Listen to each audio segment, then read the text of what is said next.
जो होता है अच्छे के लिए होता है। बहुत सुंदर सखी। गुरु प्यारी साध संगत जी, आप सभी को मेरा हाथ जोड़कर प्यार भरा धन निरंकार जी। साध संगत जी, आप सभी ने एक वाक्य सुना ही होगा। सब कहते हैं कि जो होता है अच्छे के लिए होता है, पर हम में से बहुत से लोग इसका सही मतलब नहीं जानते। साध संगत जी, क्या भगवान श्री कृष्ण जी ने अर्जुन से कहा कि दुर्योधन ने अत्याचार किया, अच्छा हुआ। द्रौपदी का चिरहरण हुआ, अच्छा हुआ। अभिमन्यु को मिलकर सब ने मार डाला, अच्छा हुआ। साध संगत जी, बल्कि भगवान श्री कृष्ण ने अर्जुन से कहा कि जो हुआ वो अच्छा नहीं हुआ, इसलिए अर्जुन तुम कायर मत बनो, तुम युद्ध लड़ो। साध संगत जी, फिर इस वाक्य का क्या अर्थ हुआ कि जो होता है वो अच्छे के लिए होता है? उसके लिए हम टॉलस्टॉय द्वारा लिखी हुई एक कहानी सुनते हैं। साध संगत जी, एक बार यमराज ने अपने यमदूत को धरती पर एक औरत की आत्मा लेने के लिए भेजा। जब यमदूत धरती पर पहुंचे तो उन्होंने देखा कि उस औरत के मृत शरीर के पास दो छोटी छोटी बच्चियां पास में लेटी हुई थी। एक छोटी बच्ची रोते रोते सो गई और दूसरी बच्ची अपने माँ के साथ खेल रही थी। अपनी माँ के मृत शरीर के साथ खेल रही थी। साध संगत जी, यमदूत को उन बच्चियों पर बहुत तरस आया और यमदूत बिना आत्मा लिए ही यमलोक चले गए।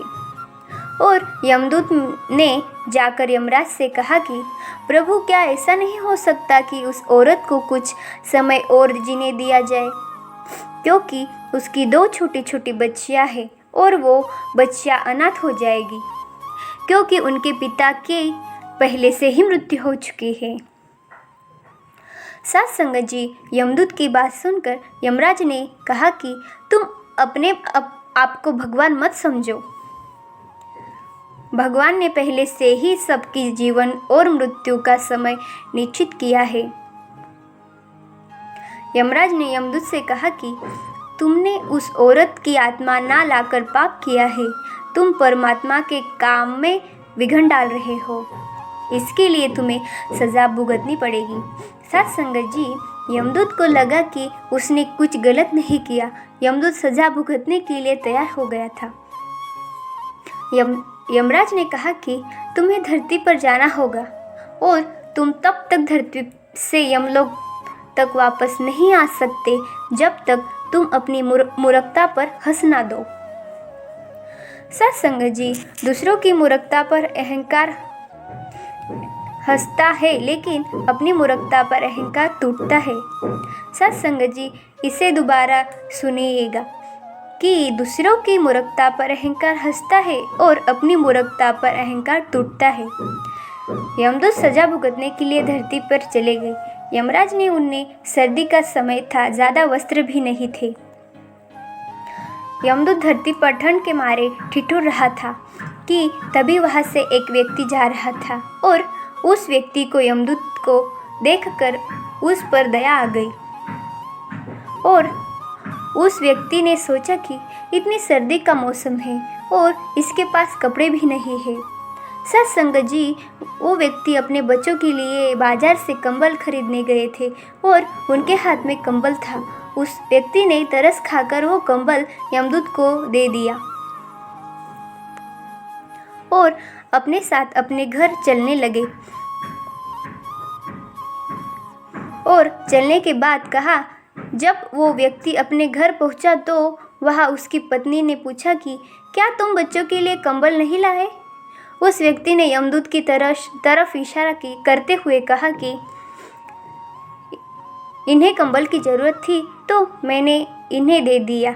उस व्यक्ति की पत्नी ने अपने पति के ऊपर बहुत गुस्सा किया और कहने लगी कि बच्चों को कंबल की ज़्यादा ज़रूरत थी। उस औरत की बात सुनकर यमदूत को हंसी आ गई और मन ही मन सोचने लगा कि इस औरत को नहीं पता कि इनके घर पर यमदूत आया है और अब इनके घर पर खुशियाँ ही खुशियाँ आने वाली है।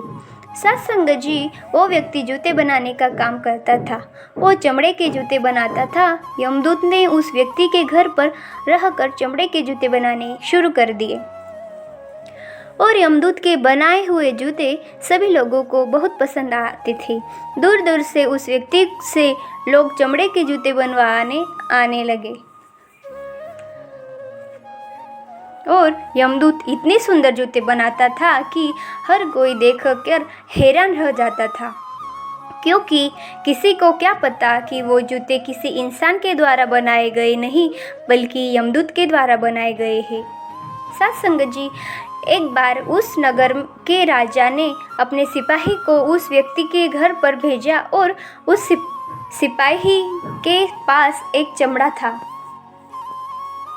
सिपाही ने वो चमड़ा उस व्यक्ति को देते हुए कहा कि ये बहुत ही कीमती चमड़ा है और ऐसा चमड़ा और कहीं से ही नहीं मिलेगा, और तुम इस चमड़े से राजा के लिए सुंदर से जूते बनाकर तैयार करो।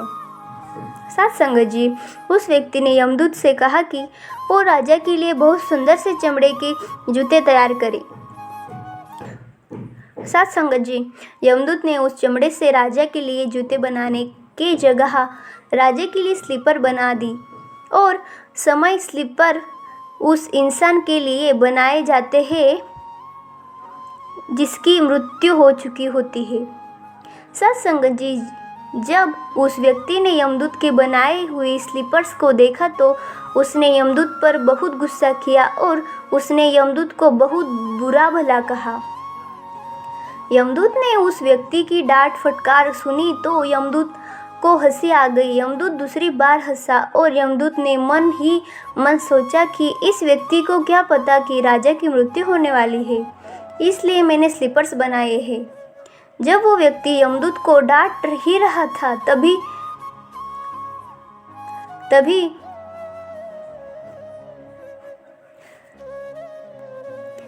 पीछे से राजा का सिपाही आ गया और उससे कहने लगा कि जो चमड़ा मैंने तुम्हें दिया है उससे राजा की स्लीपर्स बनाना, जूते मत बनाना, क्योंकि राजा की अभी मृत्यु हो चुकी है। जब उस व्यक्ति ने सिपाही की बात सुनी तो उसने यमदूत से माफ़ी मांगी। यमदूत ने उस व्यक्ति से कहा कि मैं तो पहले से ही अपने द्वारा किए गए कर्मों की सज़ा भुगत रहा हूँ। अब पता नहीं मुझे कितने समय अभी धरती पर ही रहना पड़ेगा। और उसके बाद भी वो यमदूत काफ़ी समय तक उसी व्यक्ति के घर पर जूते बनाने का काम करता रहा। सत्संग जी, एक दिन की बात है। उस व्यक्ति की दुकान पर एक औरत आई जिसके साथ 2 लड़कियां थीं, और वो लड़कियां अपने लिए शादी के लिए उनकी दुकान से जूते बनवाने आई थी। जब यमदूत ने उस 2 लड़कियों को देखा तो यमदूत ने उन्हें पहचान लिया कि ये वही 2 बच्चियां हैं जिसे उनसे उस मृत औरत के साथ देखा था, जिसकी आत्मा को लेने के लिए यमराज ने उस यमदूत को धरती पर भेजा था। यमदूत ने जो उसके साथ लड़कियों के साथ औरत थी उससे पूछा कि ये लड़कियां कौन हैं। तब उस औरत ने बताया कि ये 2 बच्चियां अनाथ हो गई थी। इसके जन्म के 2 साल के बाद ही इनकी माता की मृत्यु हो गई थी और मेरे पास भी कोई संतान नहीं थी, इसलिए मैंने इन 2 बच्चियों को गोद ले लिया है और मेरे पास बहुत संपत्ति है और मेरी संपत्ति की सारी जिम्मेदारी इनकी है। मेरी संपत्ति की मालकिन अब यही 2 लड़कियां हैं और अब मैं इनकी शादी राजघराने में कर रही हूँ। सत्संग जी, जब यमदूत ने उस औरत की बात सुनी तो यमदूत को हंसी आ गई और यमदूत को अपनी मूर्खता का एहसास हुआ और इस बार यमदूत तीसरी बार हंसा था। जब उस व्यक्ति ने यमदूत से कहा कि आप 3 बार हंस चुके हो, अब आप मुझे अपनी हंसी का कारण बताइए, तब यमदूत ने उससे सारी बात बताई। यमदूत ने उस व्यक्ति से कहा कि मुझे सज़ा मिली थी। जब तक मैं अपनी मूर्खता पर नहीं हंस देता तब तक मैं दोबारा यमलोक नहीं जा सकता। आज मुझे मेरी गलती का एहसास हो गया है कि जो होता है वो अच्छे के लिए होता है, जो हो रहा है वो अच्छा हो रहा है और जो होगा वो भी अच्छे के लिए होगा। मगर साथ संगत जी, अगर कोई दुराचारी व्यक्ति किसी महिला पर कोई अत्याचार कर रहा है, किसी महिला से कुछ बदतमीजी कर रहा है, तो ये अच्छा नहीं हुआ। यही आज के समय का सच है साथ संगत जी। अन्याय को सहन नहीं करना चाहिए, अन्याय के खिलाफ आवाज़ उठानी चाहिए। साथ संगत जी, ऐसी स्थिति में ये मत सोचिए कि जो हो रहा है अच्छे के लिए हो रहा है, बल्कि अन्याय के खिलाफ आवाज़ उठानी ही चाहिए। और ये बात भी बिल्कुल सच है कि परमात्मा कर्मों का फल ही हमें देते हैं,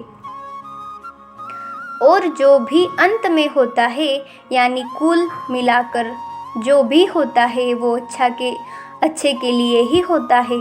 साथ संगत जी, परमात्मा किसी के साथ कोई अन्याय नहीं करते। जैसे इस कहानी में उन 2 लड़कियों के साथ जो हुआ वो अच्छा ही हुआ। अगर उनकी माँ की मृत्यु ना होती तो वो सारी ज़िंदगी गरीबी में ही निकाल देती। इसलिए साथ संगत जी, हम कह सकते हैं कि जो होता है वो अच्छे के लिए ही होता है। अगर साथ